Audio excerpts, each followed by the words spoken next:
প্রচণ্ড গরম পড়েছে। এই গরমে ঠান্ডা ঠান্ডা জিনিস খেতে খুব ভালো লাগে। আপনারা যদি মনে করেন এই ঠান্ডা ঠান্ডা ডিজার্টটা করবেন, তাহলে এই রেসিপিটা আপনারা একবার ট্রাই করতে পারেন। কোনো রান্নাবান্নার ঝামেলা ছাড়াই খুব সহজে তৈরি হয়ে যায়। নমস্কার বন্ধুরা, রন্ধনিকা পটের চ্যানেলে আপনাদের সবাইকে স্বাগত জানাই।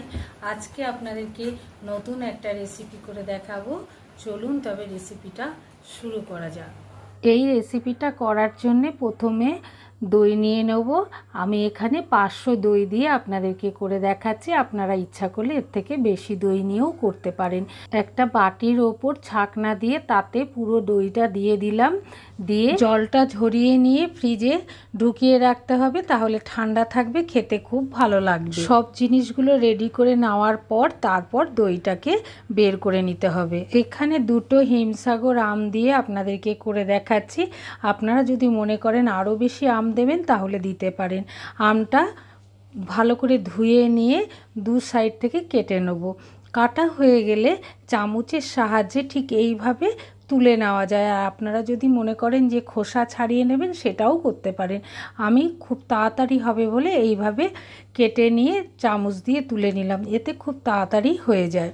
আপনাদের যদি এই রান্নাবান্নার ঝামেলা ছাড়া এই ডিজার্টটা ভালো লাগে তাহলে সাবস্ক্রাইব করে নোটিফিকেশানটা অন করে রাখবেন। যখনই কোনো ভিডিও ফেলা হবে সবার আগে আপনাদের কাছে নোটিফিকেশানটা পৌঁছে যাবে। মিক্সি জারের ভেতর সব আমটাকে চামচে করে তুলে নিয়ে ঢাকা লাগিয়ে দিলাম, দিয়ে একটা মিহি পেস্ট তৈরি করে নিলাম। আপনারা দেখে বুঝতে পাচ্ছেন আমটা কত সুন্দর পেস্ট হয়ে গেছে। আমটাকে কিন্তু খুব ভালোভাবে পেস্ট করতে হবে। আর একটা আম কেটে নিয়ে এইভাবে লম্বা লম্বা করে কেটে নিলাম, আর তারপরে আবার লম্বা লম্বা করে নিলাম, দিয়ে একটা চৌকো আকার শেপ দিয়ে দিলাম। এটা ওপরে সাজানোর জন্য কাজে লাগবে, সেই জন্য এটা আগে করে রেডি করে রাখলাম। আর এইভাবে যদি আপনারা আমটা কেটে নেন তাহলে কাটতে খুব সুবিধা হয়। এইভাবে চাকু দিয়েই আমটাকে খুব সহজে কেটে নেওয়া যায়। মোটামুটি সব রেডি হয়ে গেছে। এইবার ফ্রিজ থেকে দইটাকে বের করে নিয়ে বাটির ভেতর নিয়ে নিলাম।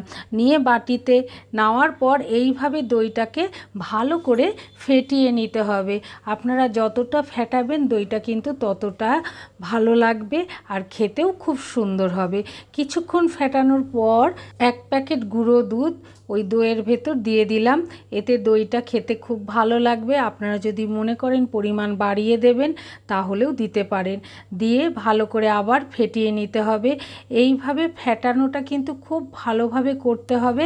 ফেটাতে ফেটাতে যখন ক্রিমি ভাব চলে আসবে তখন আমের ওই পেস্টটা দইয়ের ভেতর দিয়ে দেবো।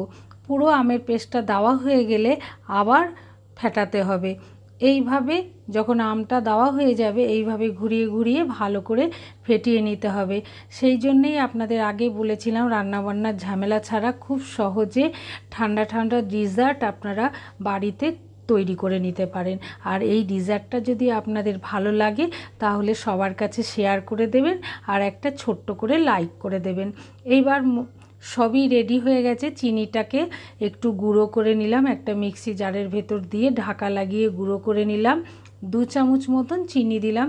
আমটাও মিষ্টি আছে, তারপর একটু আমুল দুধও দেওয়া হয়েছে, সেই জন্য 2 চামচ চিনি দিলেই হয়ে যাবে। আর বেশি চিনি যদি খেতে চান দিতে পারেন। মোটামুটি আমাদের ডিজার্টটা রেডি হয়ে গেছে। ডিজার্ট রাখার বাটিতে দিয়ে দিলাম। দিয়ে আমি এখানে দুটো বাটি আপনাদেরকে দেখাচ্ছি। আপনারা ইচ্ছা করলে ঘরের যতগুলো লোক আছে ততগুলো বাটিতে ডিজার্টটা দিয়ে সাজিয়ে নেবেন। ওপর থেকে যেই টুকরো করে আমগুলো রেখেছিলাম সেই আমের টুকরোগুলো দিয়ে দিলাম। এখানে আরও অনেক কিছু দেওয়া যায়, আপনারা অন্য ফ্রুটসও দিতে পারেন। আমি এখানে যেহেতু আম দিয়ে করেছি সেই জন্য আমটাই দেখালাম। দেখুন দেখতে কত সুন্দর লাগছে। এইভাবে ফ্রিজে আবার 1 ঘন্টা মতন ঢুকিয়ে রাখতে হবে। যখন খুব ভালো করে ঠান্ডা হয়ে যাবে তখন বের করে নিতে হবে। বের করে নিয়ে ওপরে একটু আমন্ড কেটে টুকরো টুকরো করে গার্নিশ করে দিলাম। দেখতে যেমন সুন্দর হয়েছে খেতেও তেমনি সুন্দর হবে। আশা করি আপনাদের খুব ভালো লেগেছে। ভালো লাগলে অবশ্যই কমেন্ট করে জানাবেন। আপনাদের যদি ঠান্ডা ঠান্ডা ডিজার্ট খেতে ইচ্ছা হয় তাহলে এই রেসিপিটা আপনারা বাড়িতে করতে পারেন। আপনারা সবাই ভালো থাকবেন, সুস্থ থাকবেন, সাবধানে থাকবেন।